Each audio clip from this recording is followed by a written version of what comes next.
Mon frère devait rejoindre ses amis sur la commune de Livry-Gargan. Il sort de chez lui vers 20 h. Donc au moment de traverser, il croise la route de Soufiane, un déséquilibré, multirécidiviste, qui a eu aucun échange entre eux. Soufiane s'est jeté sur mon frère une première fois, lui a mis les premiers coups de couteau. Mon frère tombe à terre.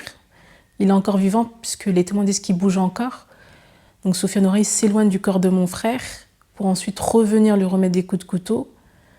Il s'éloigne encore une fois, il revient encore une fois lui remettre des coups de couteau. Tout ça sans que personne n'intervienne. C'était une attaque complètement gratuite. Si je me souviens bien, c'est 2011, il a agressé son voisin boulanger avec plusieurs coups de cutter. En 2012, il revient agresser le directeur de la boulangerie, cette fois avec une arme à feu, parce que soi-disant, encore une fois, il a entendu des voix qui disaient que ce directeur de boulangerie avait agressé sa sœur, alors que c'était complètement faux. Enfin, là, en 2012, il a été interné, il est sorti, il a eu une interdiction de porter une arme. En 2015, sur Paris, il tire plusieurs balles à un jeune père de famille, sans histoire, nommé Johan. Il échappe à la justice, parce qu'il a prétexté qu'il entendait des voix, donc il a été reconnu déséquilibré encore une fois, donc irresponsable pénalement, et il a évité la prison.